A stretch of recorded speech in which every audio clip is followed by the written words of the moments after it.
kita lanjut. Jadi akibat gaya kompres gaya geser jadi berat. Nah ini nah ini baut, contohnya di baut. Ini tertekan kan.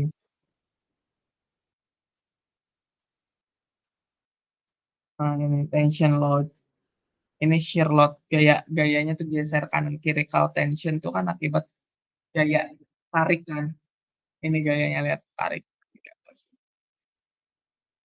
Jadi ini seakan-akan tuh kayak tanah yang masih kuat tapi seakan-akan tuh tanahnya tuh kuat tapi gayanya tuh kecil gitu loh. Jadi menghasilkan ada garis putih ini.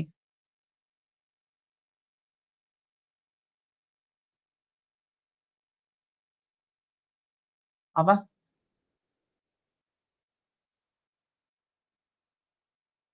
Oke oke. Sederhananya gini aja. Jadi ini misalkan ada baut ya, ada 2 ya, baut. Ini misalkan ada 2 besi kalian pasang. Nah, di sini tuh ada gaya akibat tarik tarik ke sini, tarik tarik. Nah, ini gayanya tuh kecil gitu loh, karena akibat bautnya tuh kuat. Itu juga kita umpamain tanah yang kuat, terus ada gaya di dalam tanahnya itu kayak kecil-kecil loh, menarik-menarik itu keluar dari tanahnya. Nah, itu tuh akan ngehasilin retakan-retakan gini. Nah, yang putih, gitu gitu. Terus terus karena misalkan shear load itu gaya geser, sama kayak ini tapi arahnya ke kiri sama ke kanan, hasilnya ada retakan juga gitu. Nah, nih contohnya kekar. Kekar itu tadi patahan kolom, kekal komular. Nah, gini kan, nah, ini biasanya akibat ini juga sih, komular itu kayak kayak, ini magma yang keluar dari permukaan bumi itu ketemu air air laut. Iya, jadi bentuknya gini, kolom-kolom gitu loh. Iya, di air terjun. Nah, ini biasanya akibat gaya apa, akibat, eee, apa, magma magma yang ketemu air gitu loh, jadi akhirnya membentuk kayak gini.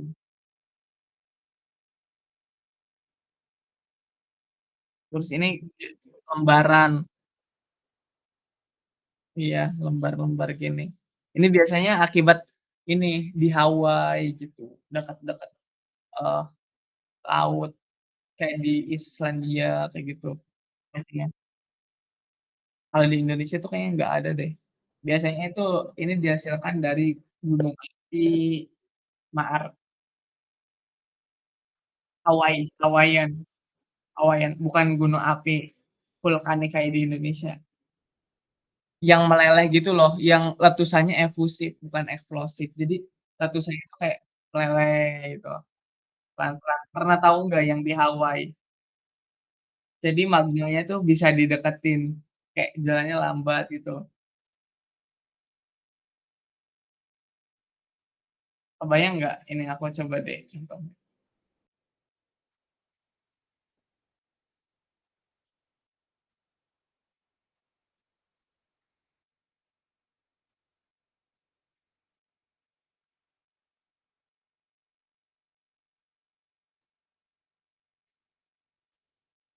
Nih aku kasih contoh deh, kayak gini nih.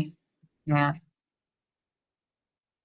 jadi bisa apa sih, diliatin secara deket gitu, bukan yang kayak gini, bukan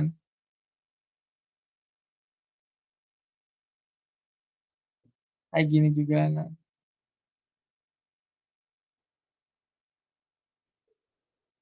itu teman-teman.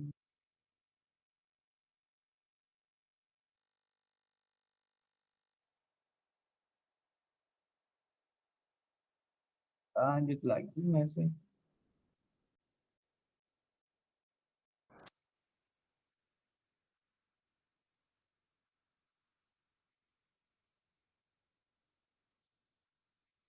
Aman nggak sih?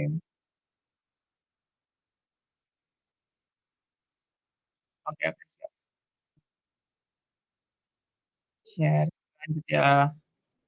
Nah, ini juga sama. Ini shooting join, kayak gini.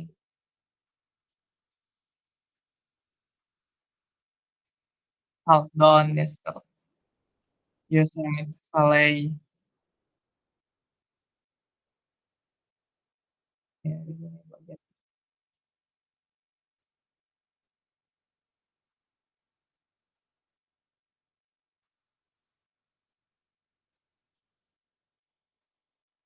Nah, shooting join tuh hampir mirip kayak ini ya, kayak ini tapi lebih kecil, lebih tipis, kayak sisik gitu loh.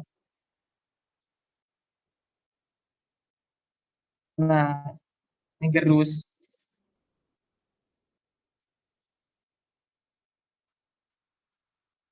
Jadi beneran rapi, gini loh. Betul. Iya, bener.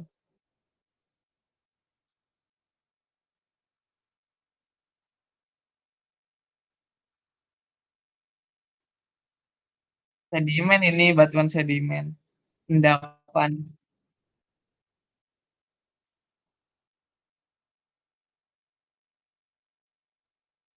Nah, kita lanjut ke vulkanisme.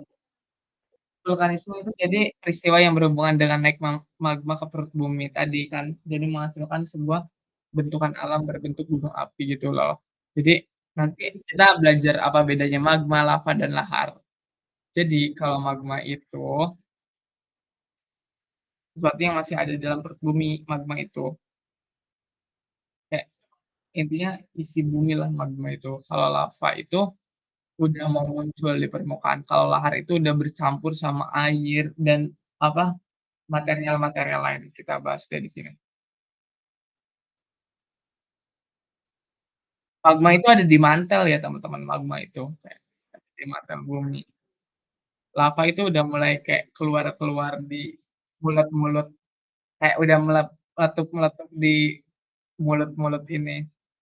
Kalau lahar tuh udah bercampur kayak sama air gitu, sama pasir, ya. Terus di sini ada magma. Magma itu ternyata magma itu magma itu ternyata ada beberapa jenis. Jadi nanti teman-teman ada komposisi magma itu ada andesit, riolit, terus silika konteksnya ini kurang, ini viskositasnya itu viskositas tuh kekentalan, kekentalan itu, ini less berarti artinya kan ini, apa, cair. Basa itu biasanya cair. Basa itu misalkan basa itu identiknya dekat sama laut, karena ya dekat sama laut basa. Contohnya itu shell vulkanis kan. Contohnya ini, di Hawaii itu basa sifatnya. Gas kontennya makanya juga kecil, makanya di Hawaii itu sering terjadi gunung berapi, tapi tuh kayak di situ tuh tetap ada manusia yang hidup gitu loh, kayak nggak terlalu berbahaya banget kecuali emang laharnya itu emang mendekat ke rumah, tapi sering terjadi. Malah apa sih, frekuensi erupsinya kan lebih besar daripada, apa, pegunungan yang ada di Indonesia ya, tapi tuh kayak nggak terlalu berbahaya gitu, malah jadi objek wisata kan.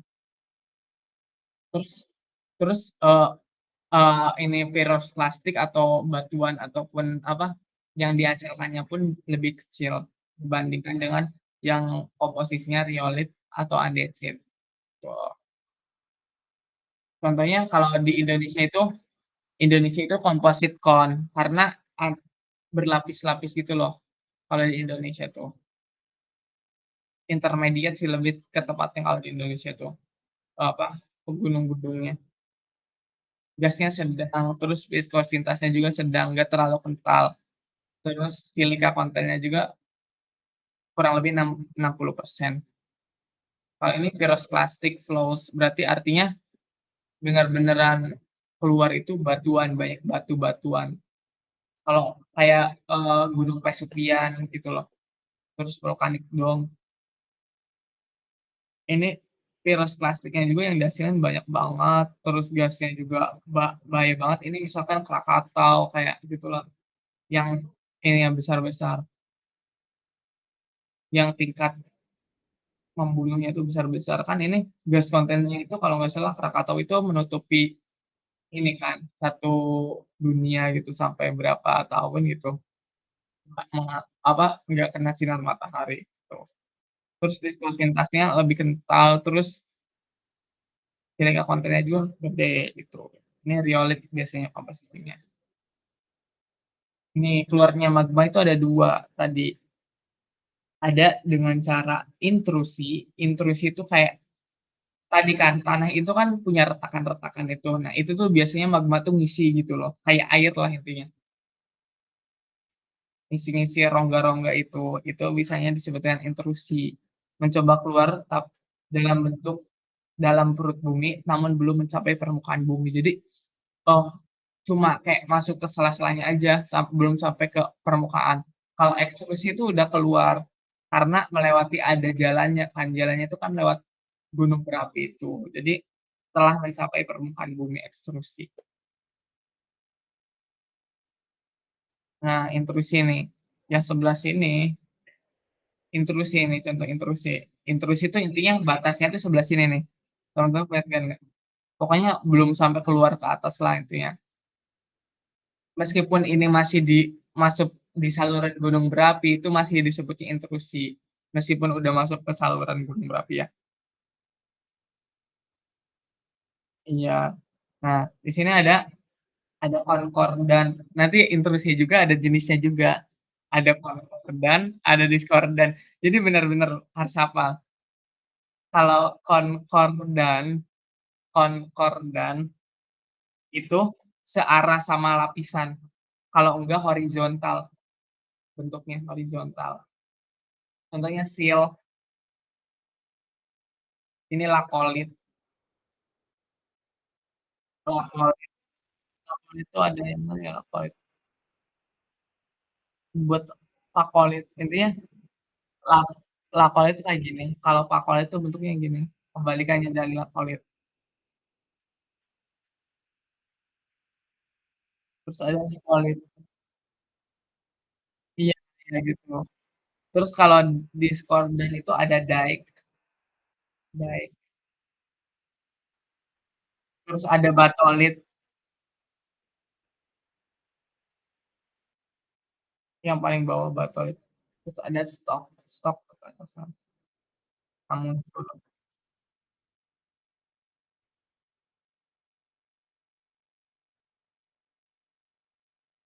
Teman-teman jadi nanti harus lihat lebih lihat ini sih di Google juga banyak, mungkin ini ada beberapa belum dicantumin ya. Ini ada 2, ada konkordan, ada diskordan. Kalau konkordan itu horizontal, kalau diskordan itu vertikal.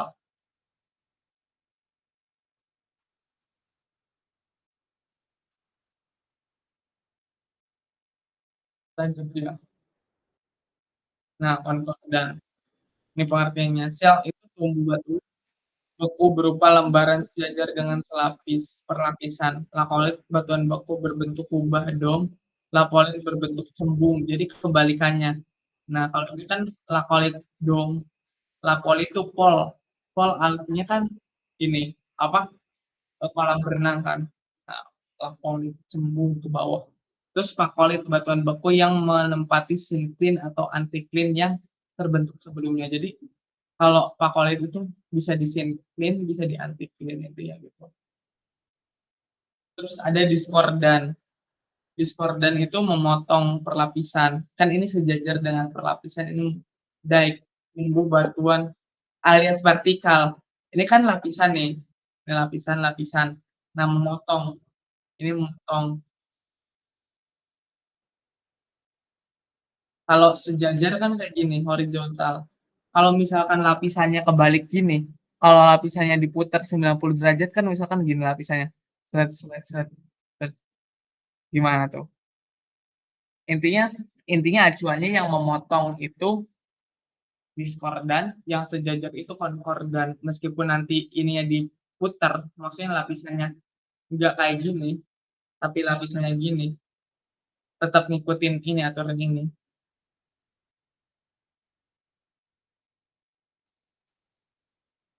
Iya, bukan Maksudnya kalau misalkan horizontal, vertikal itu untuk memudahkan aja, tapi intinya yang sejajar itu konkordan, kalau yang berpotongan itu diskordan. Terus ada batolit, batolit adalah batuan yang punya untuk ukuran sangat besar, 100 kilometer persegi yang membeku pada kedalaman yang besar tidak bermagma. Nah, contohnya ini kan. Nah, ini belum belum muncul tapi itu udah membeku duluan gitu loh. Terus stok stok adalah batuan yang mirip batolit tetapi ukurannya lebih kecil. Nah, ini biasanya itu ini mau menuju ke permukaan sih kalau stok. Kayak ini ekstrusi, tadi kan intrusi ya, maksudnya kan masih di dalam perut bumi ya. Kalau ini ekstrusi, ekstrusi itu erupsi, sama aja kayak erupsi. Pasti udah sering, udah ngeh kan erupsi apa? Erupsi itu ternyata ada 2 teman-teman. Jadi ada efusi alias teman-teman itu letusannya itu meleleh meleleh, terus kayak magmanya tuh basah, terus menghasilkan guguran aliran lava. Ini contohnya di Hawaii ya, yang tadi aku jelasin itu. Nah, terus ada eksplosif meledak, magmanya granitis, terus menghasilkan virus plastik. Virus plastik itu batuan-batuan gitu loh, kayak, benda-benda padat. Batuan virus plastik itu kayak benda-benda padat gitu, kayak batu apung, nanti ada debu, ada apa sih, abu vulkanik itu virus plastik tuh gitu. Ini intinya gampang lah kalau kalau ekstrusi ini cuma ada 2. Nah, ini efusif.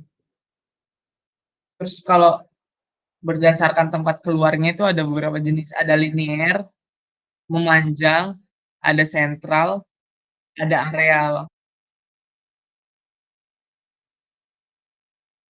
Ini memanjang kan teman-teman, linear. Ini sentral berarti satu titik doang. Kalau ini meledak kan areal. Iya gini areal. Nah ini virus plastik nih, batu-batu gini ini virus plastik.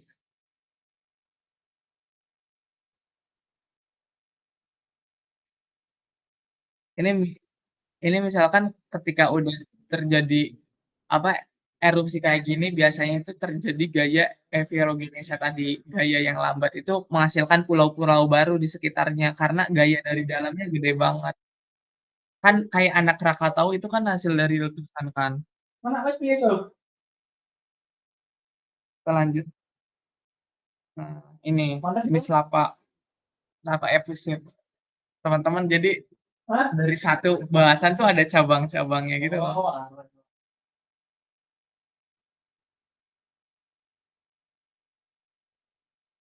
Oke oke nanti, siap siap, ingetin aja ya. Kadang aku suka lupa sih. Terus lavanya tuh ada lava basal, lava itu kan lava basah tuh kan biasanya efusif ya. Terus itu ada lava Pahoe Pahoho Pahoho, lava halus, berundal, ramping, surface lebih cair dan panas nih, gini, kayak kayak encer-encer gimana gitu, kayak tahu nggak, kayak besi yang baru dilelehin. Nah, gitu. Terus ada lava AA. Lava AA itu lavanya kasar, tajam-tajam, lebih kental dan dingin. Kayak arang ini hampir mirip-mirip arang. Terus ada lava bantal. Lava bantal itu biasanya udah kena air, udah membeku, kena air. Iya. Terus lava bongka bloki, lava blok tidak tertransportasi jauh dari lubang kundan. Jadi kayak gini kotak-kotaknya loh, blok-blok ini.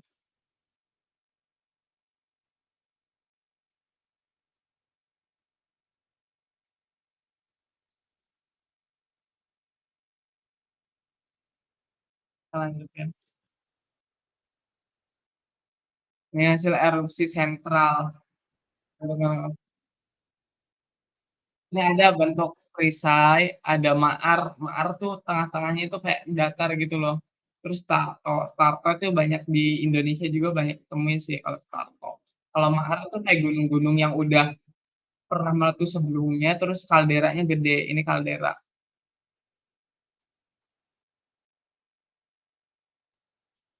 lereng itu besar. Contohnya itu ini, apa, kayak yang gede tuh apa, kayak Ijen gitu loh, kayak Gunung Ijen, terus gunung apa, gunung yang ada pokoknya yang ada danau di tengahnya gitu loh. Segara Anak tuh, Danau Segara Anak tuh namanya. Kayak Rinjani mungkin masih maar sih, udah masuk maar. Pokoknya yang di tengah-tengahnya ada danaunya gitu loh. Bromo juga udah maar sih Bromo. Kalau Salto tuh emang yang bener-bener puncaknya masih puncak banget, kayak bener-bener tinggi-tinggi kayak Gunung Salak, Ciremai.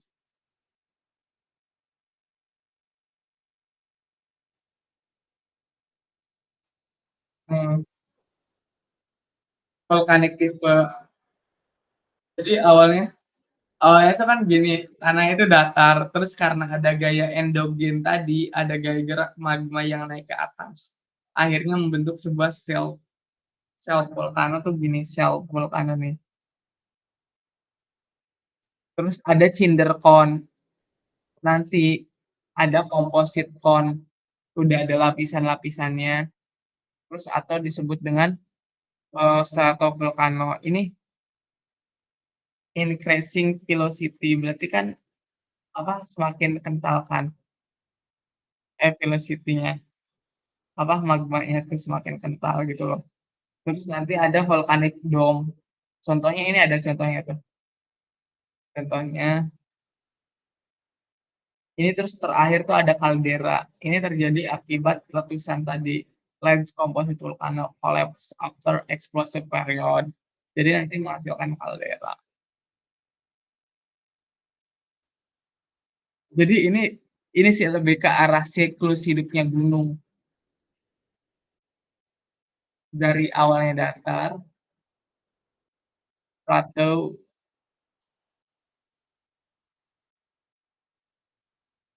iya, terus ini nanti sini, akhirnya deh sampai gunung itu mati lagi, menghasilkan air di sini. Toba itu termasuk kaldera, kaldera akibat gunung Toba. Awalnya gini, nih ini retakan,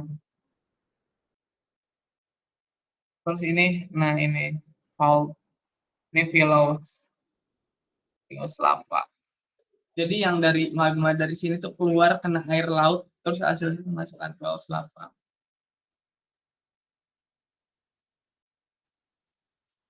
Iya, nah ini tadi kan lava, magma maksudnya, lava lagi, magma. Ini magma kan keluar keluar keluar, jadi lava, lava kena air laut jadi Philos gitu, Philos lava. Nah ini lahar, lahar tuh ada aliran pirosklastik berupa campuran air, panas atau dingin dengan fragmen batuan menuruni lereng gunung, umumnya mengalir di aliran sungai. Jadi lava yang udah keluar, yang udah tereksplosif gitu, udah keluar, udah kecampur sama batuan-batuan, udah kecampur sama air itu, terus biasanya tuh mengalirnya tuh lewat sungai gitu, teman-teman. Ada lahar dingin, ada lahar panas, ada 2 lahar tuh. Kalau lahar dingin itu biasanya laharnya itu udah bercampur sama ini, apa, udah mengering gitu loh. Kalau lahar panas itu masih panas lah intinya laharnya itu.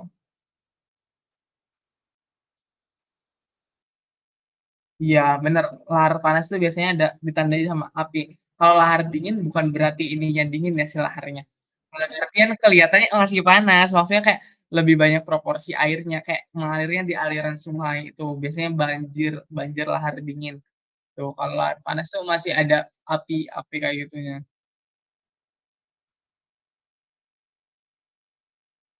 Tipe letusan berdasarkan viskositas, tekanan, kedalaman, dapur magma. Jadi nanti tipe letusannya juga nih, ada jenis-jenisnya juga. Ada tipe Hawaiian, ada Strombolian, ada tipe vulkanik. ada Gunung Merapi, ada Saint Vincent, Pelet.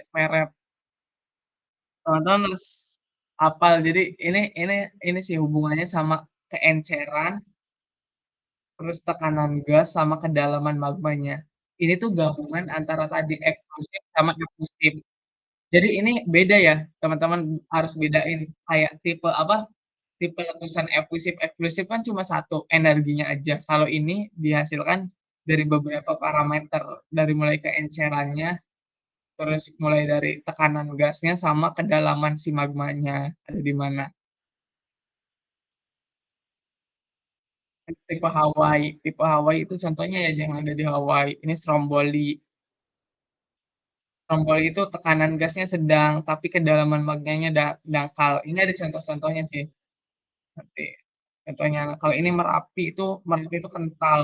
Biasanya ada wedus gembel kalau Merapi itu identiknya. Jadi ada kayak debunya gitu loh, alias abu vulkanik yang panas, yang ke arah ini apa, bedrock, eh bed apa, reward si gunungnya. Ini Saint Vincent, contohnya di Gunung Saint Vincent, ini Vele. Vele itu satu arah doang. Ini Perak tuh contohnya Krakatau. Nah, ini pilihan erupsi jadi tinggi gitu loh. Ini efusif juga, ini juga efusif juga, ini efusif juga, tapi ini linier. Ini kan satu sentral, sentral. Strombolian. Ini Hawaii erupsi. Ini Icelandic erupsi. Kalau di Islandia kayak gini. Soalnya kan Islandia ada di Mor.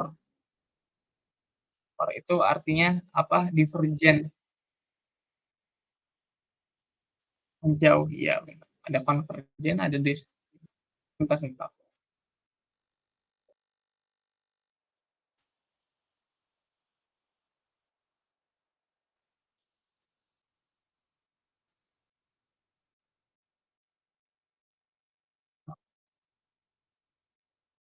Oke. Sejauh ini ada yang ditanyain nggak?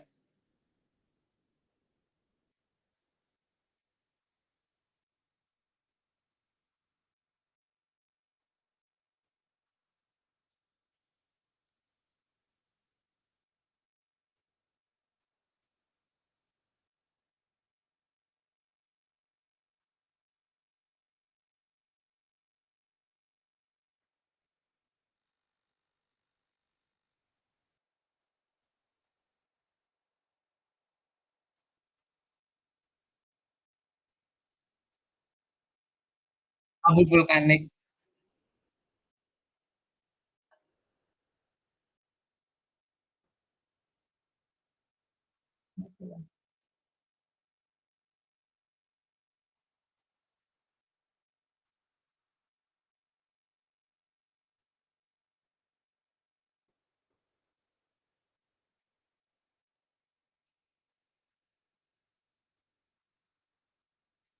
Nah, ini. Mana? Ini.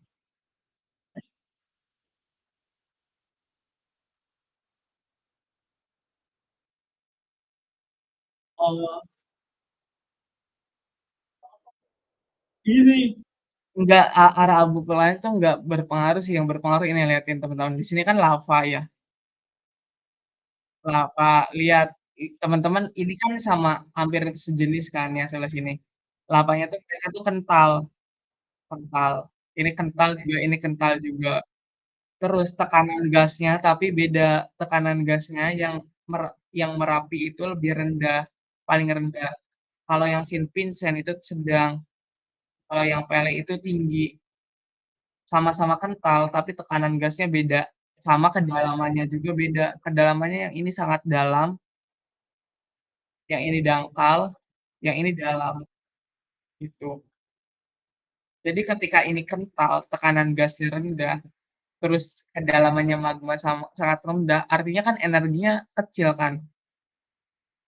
Kalian bayangin deh, sesuatu yang kental, terus nggak ada energinya, kan kental itu lebih berat kan, nggak ada energinya, terus udah ditambah lagi dalam, otomatis paling rendah energi yang dihasilinnya.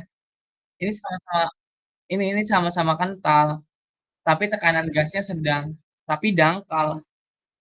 Kita bandingin sama yang ini sama-sama kental, tapi tekanan gasnya tinggi, tapi dalam. Sebenarnya energinya ini sama, hampir mirip, tapi karena lebih kuat yang sebelah sini, karena tekanan gasnya tinggi, meskipun dalam tekanan gasnya tinggi gitu. Terus kalau misalkan yang tipe vulcano itu vulcano ada 2, ada vulcano lemah, ada vulcano kuat.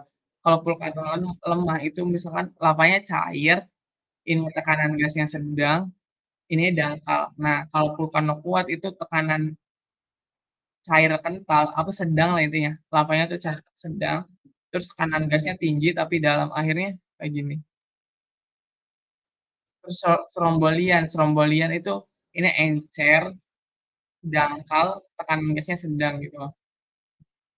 Terus kalau yang Hawaii, Hawaii itu udah encer, rendah, dalam, jadi kayak nggak ada energinya. Terus yang ini, yang peret, yang peret ini kental, cair sedang, tapi tekanan gasnya itu sangat tinggi. Jadi akhirnya kayak,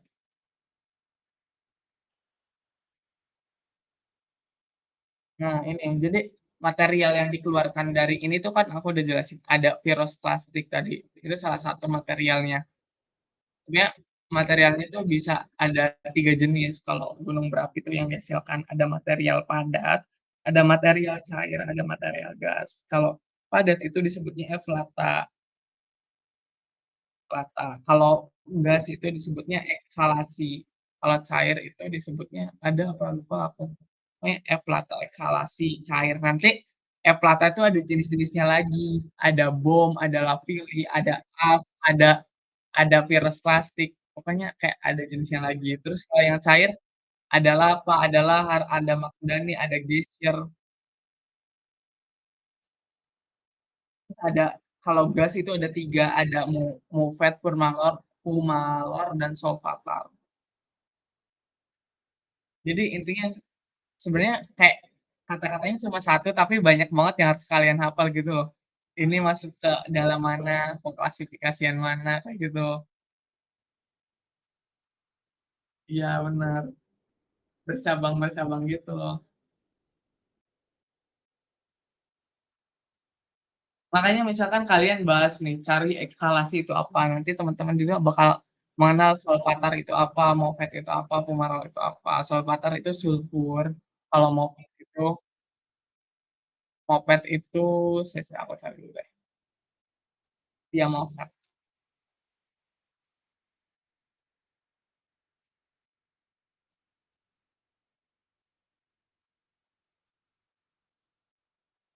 CO2, iya sabar. Tapi seru sih fumarol itu, asap. Fumarol cara ini sih, uap uap asap, uap gitu loh, fumarol. Iya benar benar. Kalau mofet itu lebih ke karbon dioksida.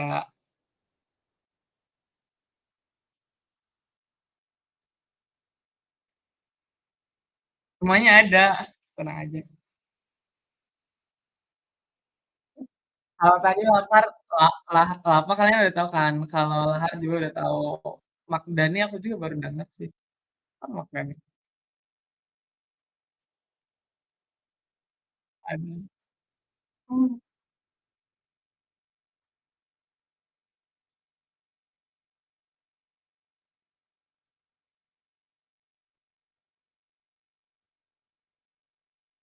Magdani itu kayak geysir, teman-teman. Magdani itu kayak geysir, kayak air hangat yang keluar dari bumi gitu. Kalau bom Lapilli,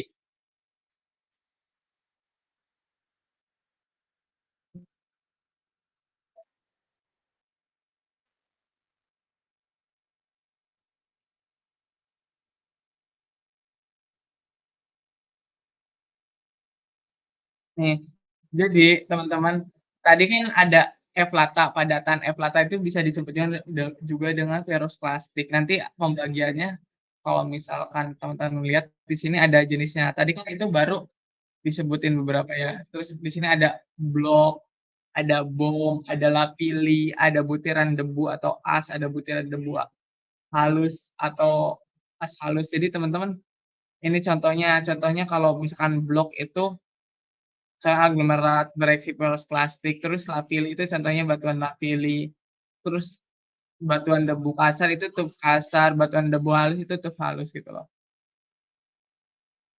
Nanti juga teman-teman belajar ini hintograf gitu loh.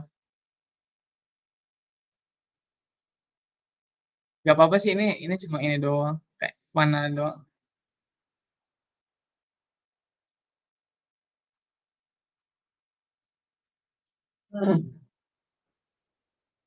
Hafalan hafalan banget kan, seru nggak sih hafalan? Harusnya seru nggak sih?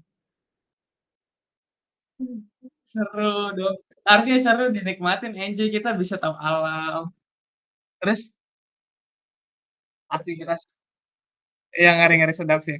Terus aktivitas gunung berapi ini ada kalau di gunung di Indonesia itu ada beberapa jenisnya. Pertama gunung api aktif, itu kayak aktif gitu, intinya ada kayak nanti ada satuannya, ada siaga, awas, waspada, masih menghasilkan apa, proses vulkanisme. Terus gunung api tidur atau dormen, tidak dalam periode waktu yang lama. Jadi kayak tidak aktif, tapi masih ada aktivitas vulkanik, tapi itu masih kayak nggak tidak berlangsung sekarang itu udah lama banget, kayak tertidurlah intinya, kayak mati sih. Terus ada gunung api mati, gunung api mati itu udah otomatis nggak ada aktivitas sama sekali, jadi benar-benar mati gitu. Terus terakhir gunung api destruktif, sudah mati dan proses pengasuran ulang. Ini udah kayak udah hancur banget. Contohnya kalau destruktif tuh kayak gunung ini, apa, Danau Toba itu kan udah kayak udah nggak nggak ada gunungnya itu, destruktif. Nah ini, tadi belum ada semua.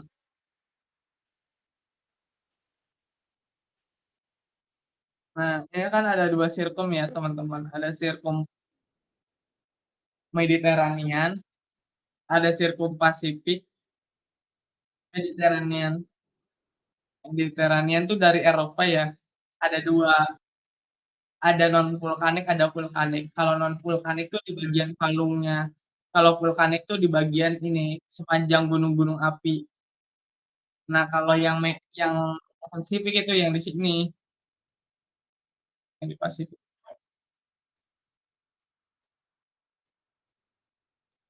Nah, kita lanjut nggak sih? Sejauh ini vulkanisme teman-teman bisa ini nggak, apa, mengikuti nggak vulkanisme? Ini baru endogen loh, ini baru endogen loh. Kita kita percepat aja ya. Ini seisme gempa, eee, enggak sih, kita endogen dulu aja. Udah mau habis juga aku bilang. Endogen, jadi endogen ya, seisme itu kan earthquake atau dihasilkan ini bisa berupa akibat slip, akibat vulkanik juga, akibat stres atau bahkan akibat dari ground shaking, akibat ini kegiatan aktivitas manusia juga, akibat seisme itu bisa dihasilkan oleh banyak hal sih, bisa dari ini juga apa, meteorit juga. Nah, terus di sini ada istilah-istilahnya, ada hipocentrum, daerah daerah di dalam bumi yang menjadi pusat terjadinya hipocentrum. Nih, ini misalkan ini disebutnya hipocentrum, epicentrumnya di mana? Ini epicentrum, di atas banget hipocentrum. Terus isosesta, garis yang menghubungkan daerah yang memiliki intensitas yang sama. Jadi nanti di daratan tuh ada misalkan ini, segini, ini ada isosesta, jadi menghubungkan intensitas gempa yang sama, ada pleyucesta yang melingkari daerah-daerah kerusakan terbesar, terus ada epicentral daerah yang terletak di dalam Jadi terus ada seismograf, alat pencetak gempa, terus ada seismogram. Kalau graf itu alatnya, kalau gram itu bentuknya, bentuk rekaman getaran yang dicatat oleh seismograf. Nah, ini yang aku jelasin tadi. Jadi gempa bumi sebenarnya kayak pelepasan energi tadi, bisa akibat kan faul tuh bisa terjadi langsung, itu kalau misalkan langsung patah gitu biasanya ngasilin gempa kan. Kalau faulnya itu patahnya tuh pelan-pelan, itu nggak kerasa sama kita gitu loh. Kalau ini faulnya itu biasanya energinya tuh udah nggak bisa ketahan terus tiba-tiba patah gitu loh. Iya kelepasan nah intinya, kalau misalkan retak, awalnya retak retak retak retak itu kan nggak kerasa gitu loh. Ini emang akibat iya emang berhubungan, terus gelombang gempa, seismik. Jadi gelombang gempa itu sebenarnya gelombang yang, apa, gelombang seismik kan, gelombang yang menjalar yang biasa apa, ada masa yang dilewatin lah intinya. Gelombang gempa itu dibagi menjadi 2, ada gelombang badan, body wave, ada gelombang permukaan atau surface wave. Kalau gelombang badan itu yang menjalarnya itu di dalam buminya. Kalau gelombang permukaan itu di luar buminya. Maksudnya gelombang badan tuh yang ini, gelombang permukaan tuh yang ini. Terus gelombang badan juga ada 2 teman-teman. Ada gelombang primer, ada gelombang sekunder. Sabar sabar. Gampang, Mas. Iya, intinya gampang ini masih hafalan kok. Primer itu contohnya itu gelombangnya tuh kayak ini, kayak pegas. Kalau sekunder tuh gelombang kayak gelombang gelombang laut gitu loh.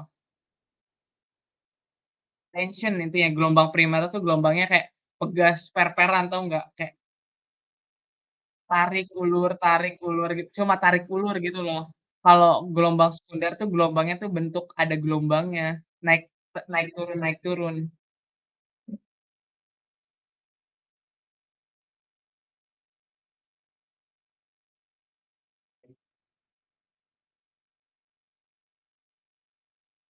Enggak, kalau nih,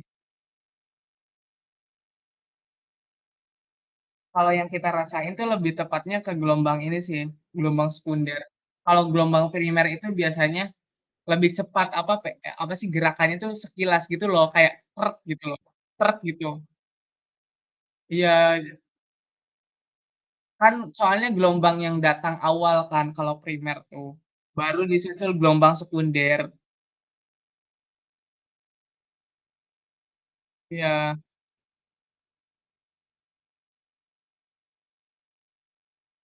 nih teman-teman bisa lihat dari sini deh.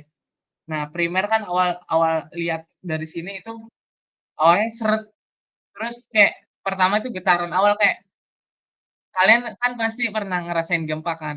Awal pertama kan datang gitu loh, kayak getaran pertama, terus kayak ada selang waktu kan, nggak langsung tiba-tiba gede gitu. Nah, itu tuh dari primer itu awal tanda-tanda itu pertama itu primer, nggak begitu kerasa kan, kayak ya udah gitu. Nah, yang agak mulai kerasa itu di gelombang sekunder sekunder. Nah, sekunder. Terus udah masuk gelombang surface itu artinya gelombangnya itu di permukaan ini udah gede banget, ini udah merusak banget.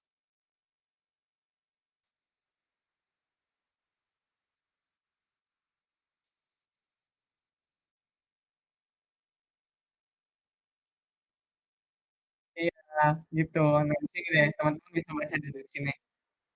Nah, di sini kan gelombang primer datangnya pertama, perambatan sejajar arah gerak longitudinal.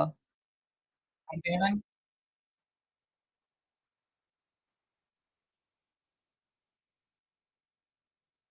ya, susulan itu kayak gelombang energi yang dari gelombang surface itu belum habis gitu loh teman-teman. Iya, kecuali emang ada pusat terbaru. Kalau primer itu kan asalnya dari pusat ya.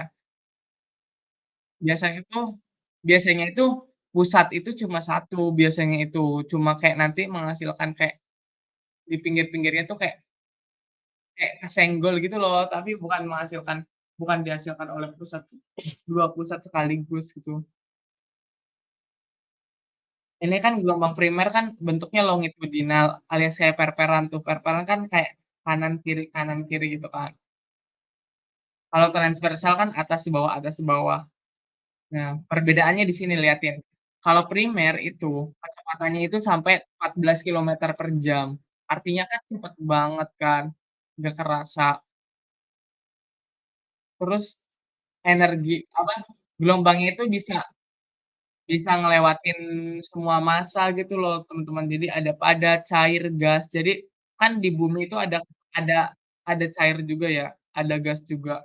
Nah, itu bisa dilewatin tapi kalau misalkan gelombang sekunder itu nggak bisa ngelewatin. Nih contoh pergerakannya ya.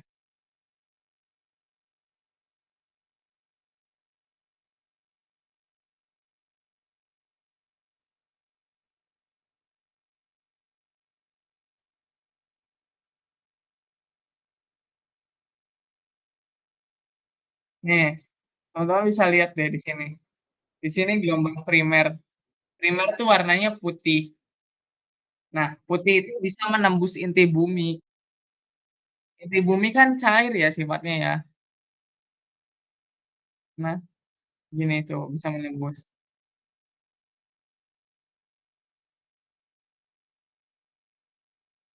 Bisa menembus, tapi kalau gelombang sekunder itu kayak ketemu inti bumi tuh nggak bisa, bisanya lewat ke pinggirnya. Kayak gini.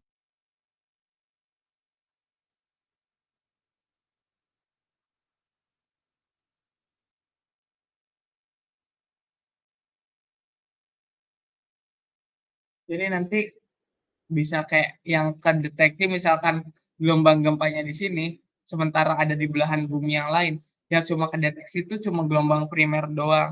Jadi sekundernya nggak kerasa.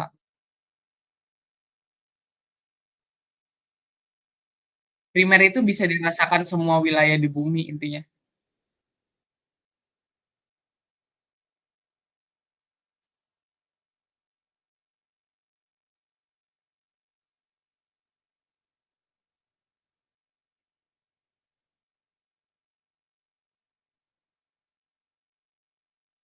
Kemarin emang pas kalian gempa kalian ada di mana?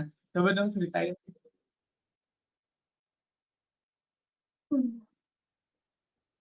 Gimana gimana ceritanya?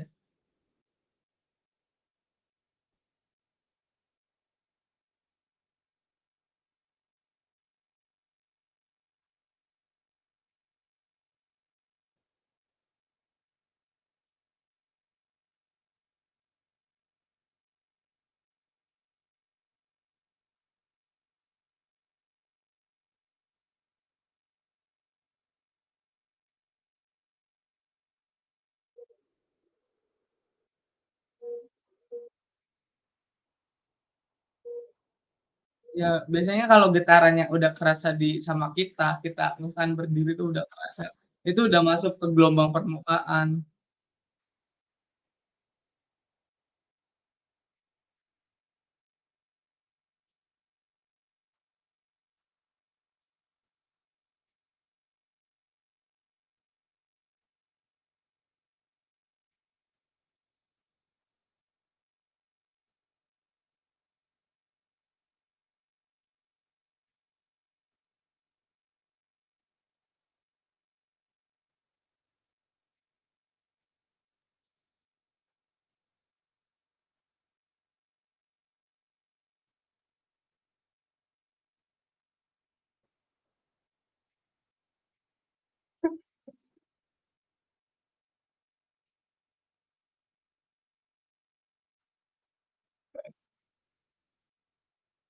Ya Allah,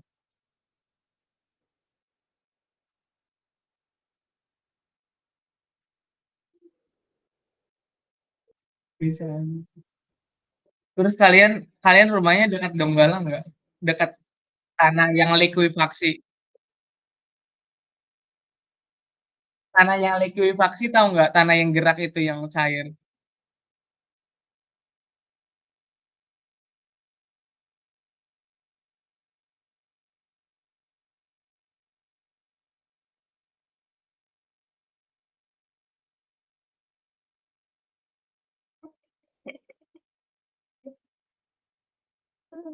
Ya Allah. Kalian tapi trauma nggak sih kalau kayak gitu?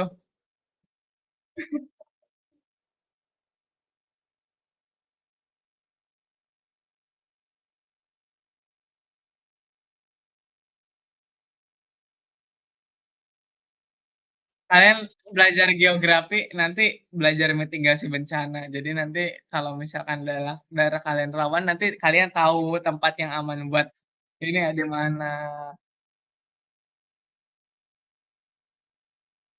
Iya, iya, apa aja, pokoknya intinya harus mempersiapkan tas yang isinya dokumen penting yang itu ketika ketika gempa itu bisa ketika tsunami atau gempa tuh bisa langsung dipakai. Iya, jadi cuma bawa pokoknya intinya perlengkapan-perlengkapan ini. Terus tahu nggak sih kalian Pulau Simelu di Aceh Pulau Simelu di Aceh yang gempa 2004 tuh mereka mereka itu ternyata korbannya itu cuma satu, Pulau Simelu. Kenapa coba? Karena mereka itu ada kayak kebudayaan itu, di mana ketika ada gempa itu mereka tuh naik ke atas bukit. Jadi mereka itu aman di situ. Padahal itu paling dekat sama ini, apa, sama titik pusat gempanya.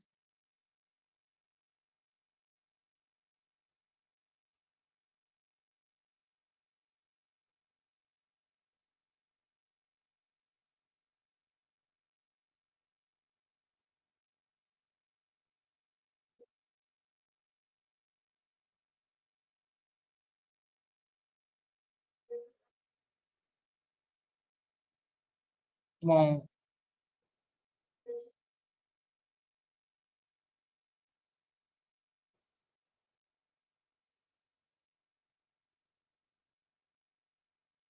kalian luka-luka enggak? Kalian luka-luka enggak?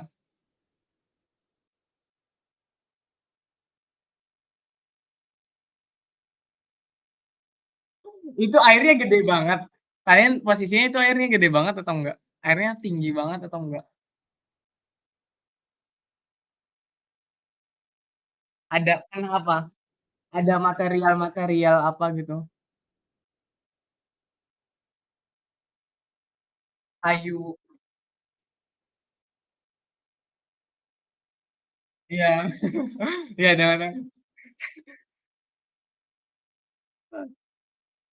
Iya, iya. Iya, iya, paham, paham. Serem banget sih, aku nggak kebayang sih itu. Tapi kalian nggak sampai tenggelam kena air kan? Nggak sampai masuk kena air?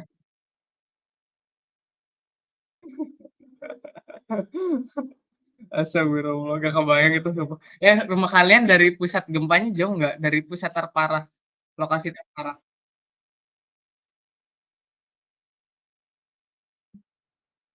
Satu masa nggak mungkin, cuma itu kayak energi kan di sini ada kita belajar sambil belajar juga deh. Kalian kan udah pernah, nah mungkin di playlist-nya tanya daerah kerusakan terbesarnya. Jadi bukan pusatnya yang sama itu bukan pusatnya yang ada banyak, tapi mungkin itu disebutnya isoseista gitu. Jadi daerah tersebut tuh intensitasnya sama.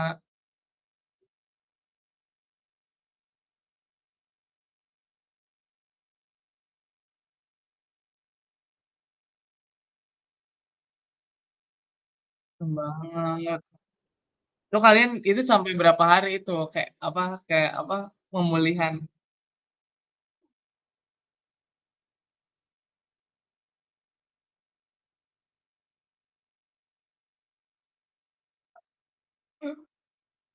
Ya Allah, serem banget ya.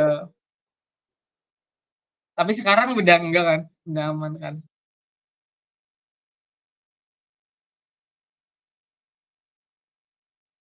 Berarti emang itu sih, di kalian tuh ada yang namanya tadi, patahan. Kawasan kalian tuh patahan Donggala, tahu kan? Bukan bukan karena iya, sesar, bukan karena ini, bukan karena apa, litosfer ataupun kerak bumi, bukan kayak di Jawa, bukan, gempanya bukan tipe di Jawa gitu. Itu mah wilayahnya kayak lebih kecil lah lingkupannya dibandingkan sama yang ada di Jawa, selatan Jawa gitu. Makanya itu, energinya juga besar.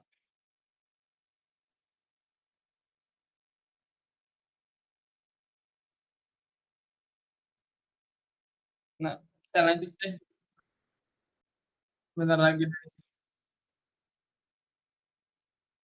bentar lagi, Bang. Aku telat tadi masuknya. Kita lanjut aja, bentar bentar.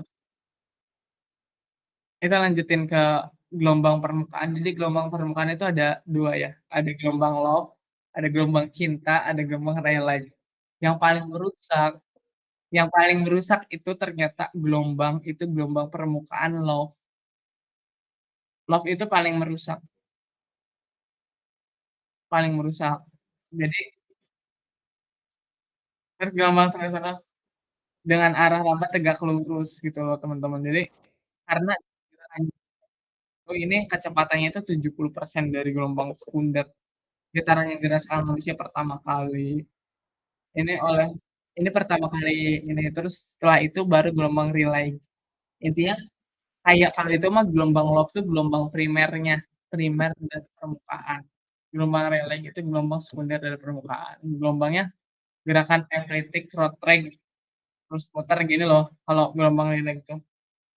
Roll, tanah memutar ke belakang, tapi secara umum gelombang merambat ke depan analog dengan seperti gelombang laut, kayak gelombang laut gitu loh. Kalau relay itu kan ini tuh kelihatan patah-patah si jalannya. Kalau love tuh kan kelihatan patah-patahnya jalannya. Nah, kalau relay kan enggak tuh, cuma kayak gini gini gini doang.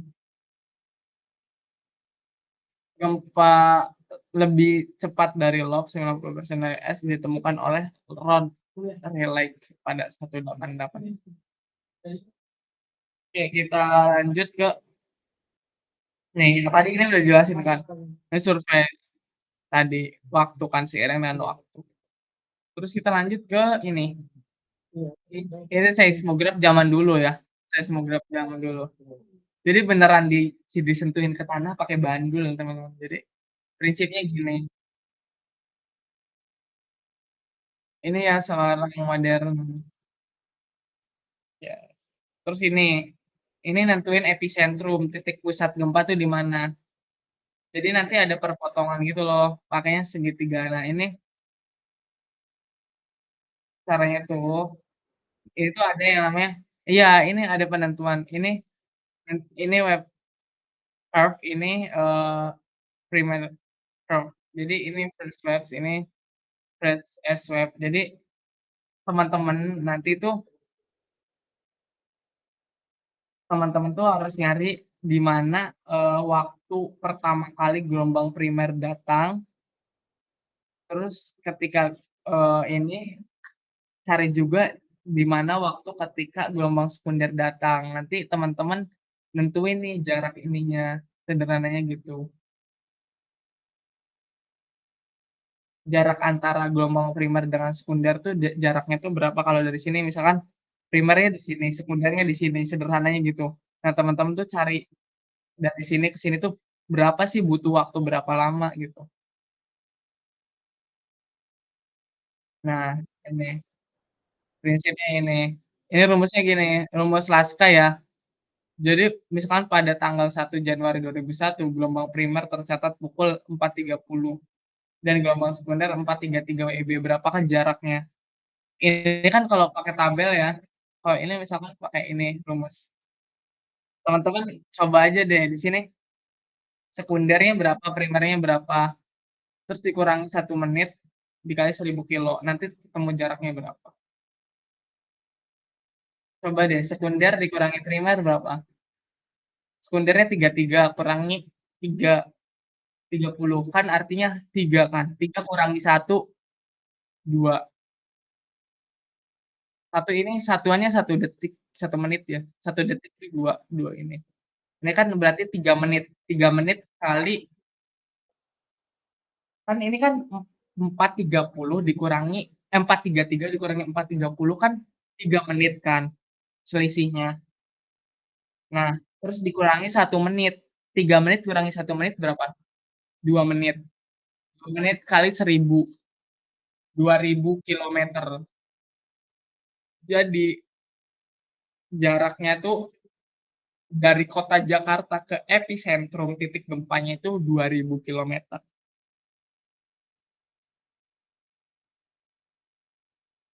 Enggak, kalau ini interrelasi, kalau ini relasi.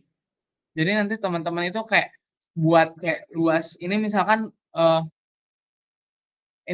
tadi, eee, kita dapat yang ini luasnya itu 2.000 kan, yang dari Jakarta itu ke titik pusatnya tuh 2.000. Nah, nanti teman-teman ketemu nih, misalkan dari Bandung, Bandung ke titik pusat, titik epicentrumnya tuh, radiusnya tuh di 400 milimeter, 400 mil mil.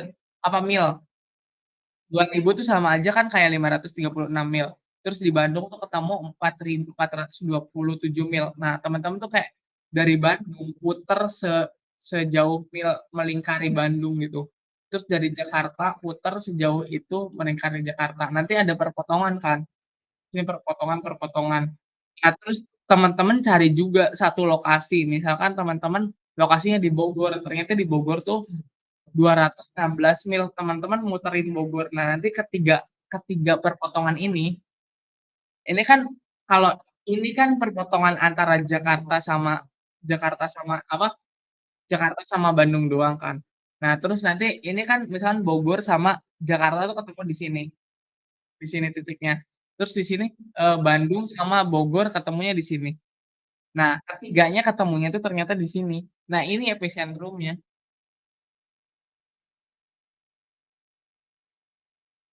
Hitungannya dari rumus Laska ini loh teman-teman, nanti teman-teman plot ke peta, terus hasilnya ketemu epicentrumnya di mana. Terus jenis gempa tuh ada nanti eksogen nanti dulu deh, udah habis juga waktunya. Jadi nih ada banyak sih eksogen.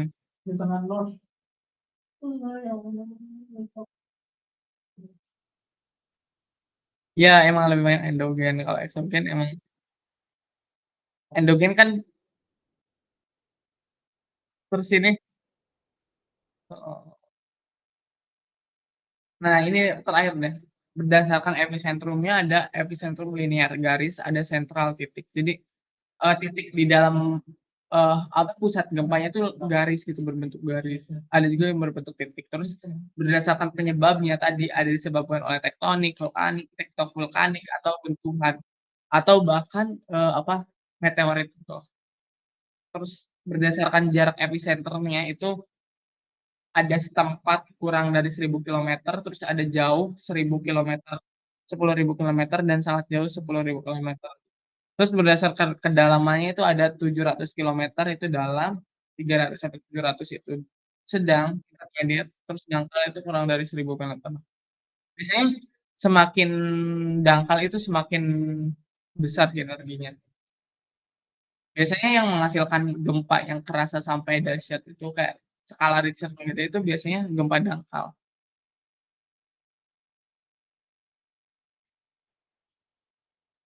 Iya, iya teredam kan, tuh.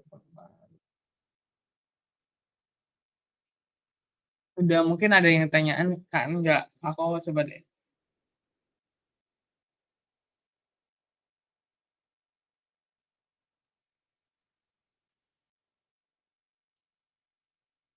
Iya linear kadang banyaklah.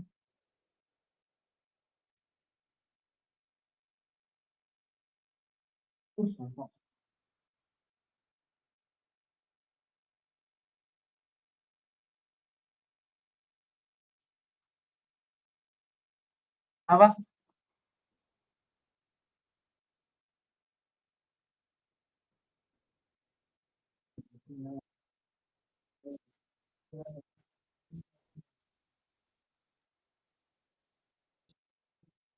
Jangan ngeluh Re, guys. Boleh boleh. Bentar bentar.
Astagfirullah. Bentar ya, bentar ya. Aku tuh ada satu hal yang perlu dijelasin penting.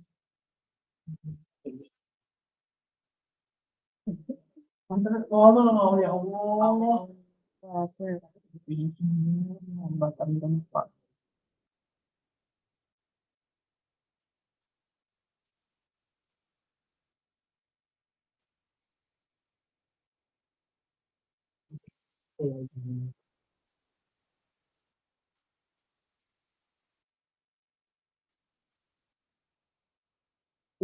Nah, teman-teman jadi gini.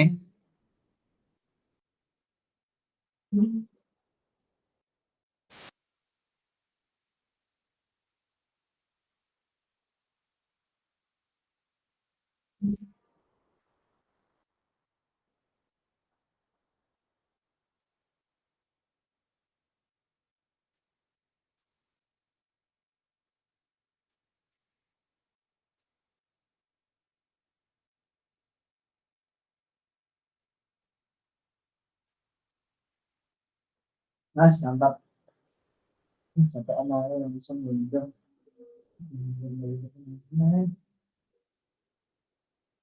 Nih,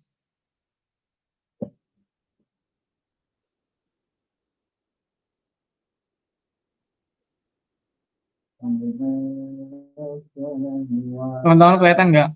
Jadi nanti gempa itu tergantung dengan tanahnya. Kalau tanah keras, amplifikasinya itu semakin besar, alias nanti energi yang dihasilkannya itu semakin besar gitu loh.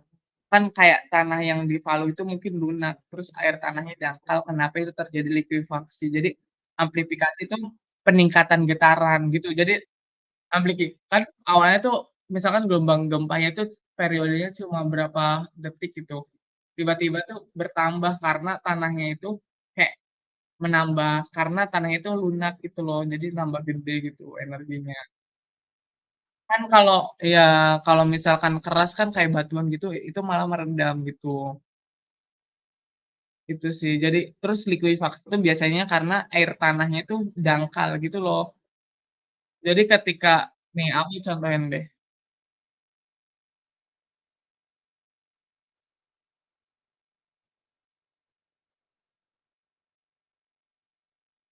Iya, itu oh, I see I see I see I see.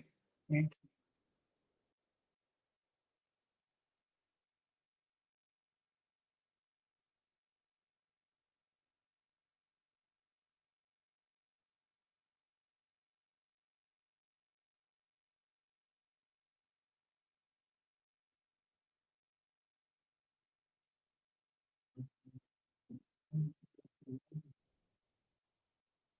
nih mungkin Peralatan yang sederhana, saya akan memperagakan bagaimana likuifaksi terjadi dan apa saja faktor pemicunya. Pertama, kita menyiapkan kotak kaca seperti ini.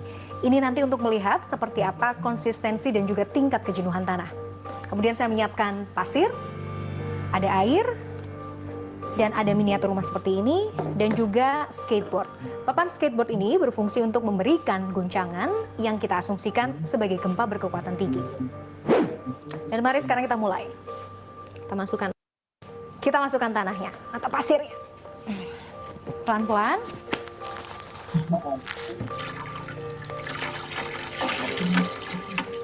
Masukkan.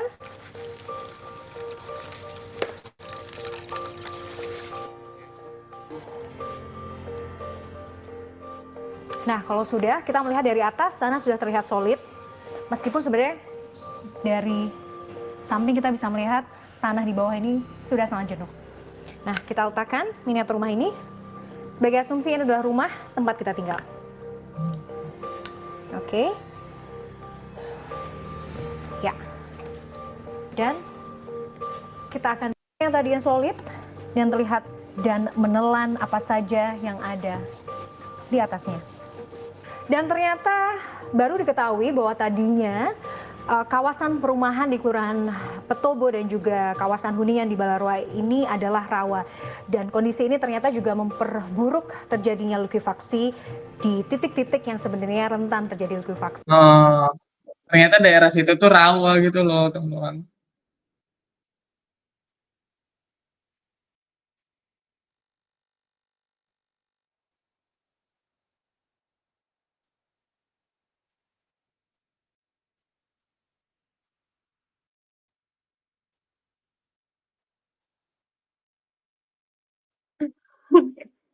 Oke oke, aman nggak aman, gimana?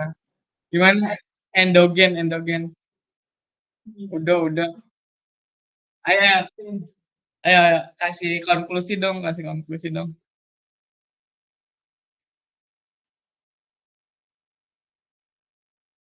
Simpel aja.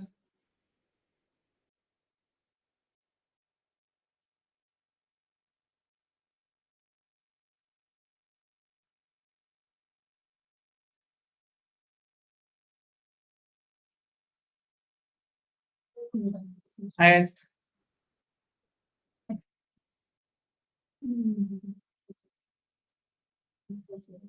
Iya.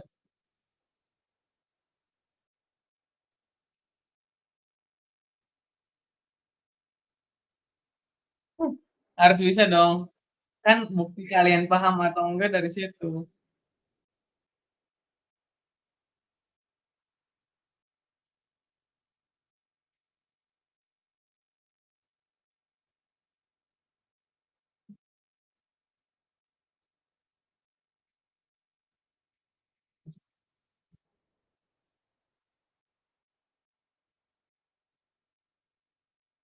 Tulisnya apa aja.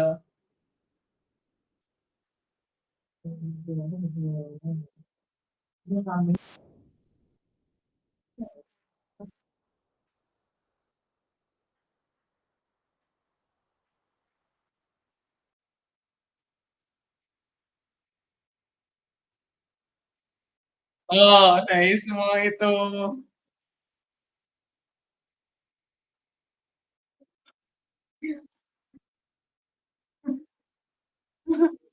Tektonisme tuh kayak patahan, lipatan.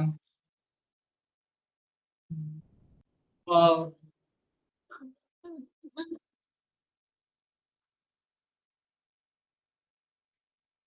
bener. Jadi sebenarnya semuanya berkaitan gitu nggak sih antara aplikasi.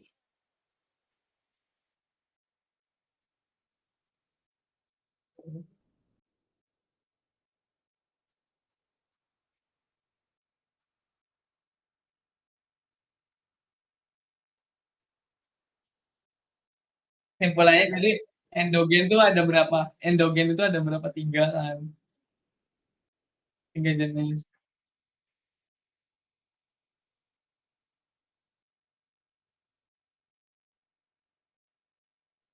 Iya, oke deh. Masing-masing dari itu kalian tahu kan, udah tahu jenisnya dan ini udah, eee,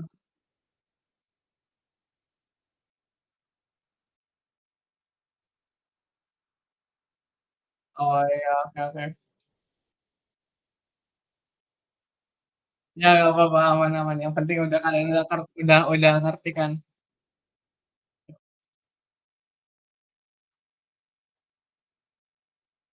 Itu, apa itu apa, yang apa, eksogen, endogen termasuk di mana? Laba bagian mana? Litosfer nggak sih?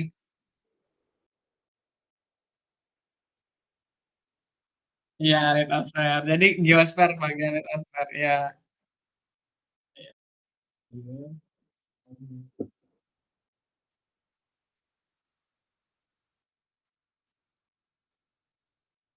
Dapat dapat. Enggak sih, kayaknya udah di-skip aja, kalian baca aja deh. Kita langsung ke waktunya kan bentar ya, jadi kita bahas ke lapisan yang lain. Lapisan hidrosfer hidrosfer.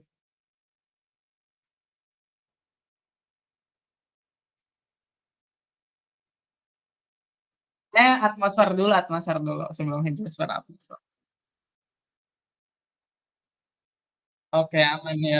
Teman-teman jadi harus harus belajar dulu sebelum itu, atmosfer tuh apa aja unsur-unsurnya, terus apa ininya, jenis-jenisnya kayak gitu loh, cabang-cabangnya, yang dibahasnya apa aja.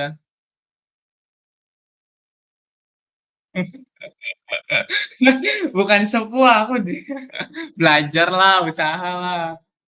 Aku juga 3 tahun, belajar geo tuh 3 tahun, nggak bentar. Gampang kok geo gampang, hafalan doang hafalan doang, gampang gampang, mindset mindset, bisa bisa, gampang banget. Iya, kalian kan udah dapat pengalaman langsung kayak gitu kan harusnya udah mencintai geografi. Waktunya lagi itu kan aku ada cerita nih, kan ada anak OSN nasional, dia ikutan kebumian, lolos kebumian sampai tingkat nasional. Terus aku tanya, kan waktu itu ditanya, "Alasan kalian ikutan itu apa?" Terus dia ngejawab, "Karena waktu kecil aku kerasukan setan gunung berapi." Kerasukan kerasukan ini, jin gunung berapi. Jadi mau nggak mau harus belajar kebumian. Harus belajar kebumian, kayak gitu. Kalian kan siapa tahu alasannya kalian udah dapat apa, udah terkena gempa kan biar bisa tahu mitigasi bencana gitu.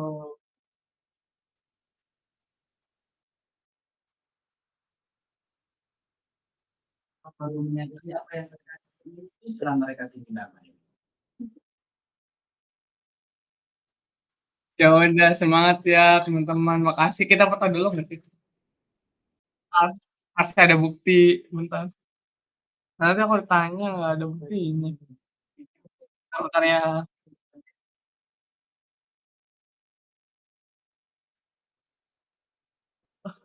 Loh loh.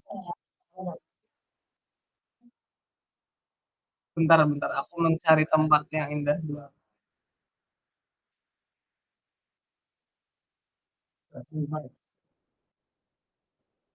Jadi boleh sih nih, boleh sih, kita boleh sih. Berapa hari iya. Ada Oke, ayo. kali. Apa? Tapi hasilnya Satu, empat. dua, tiga. Bisa kan?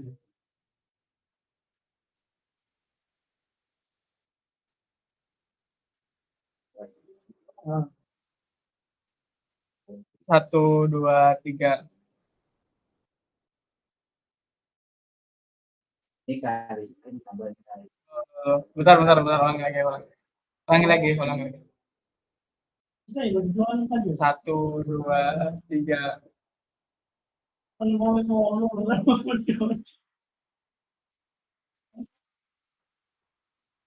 Udah aman, udah. Ini anu tiap Makasih ya, semangat belajarnya. iya.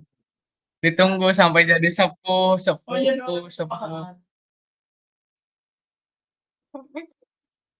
Ya, makasih semuanya. Dadah. Salam, bye-bye. Paling berarti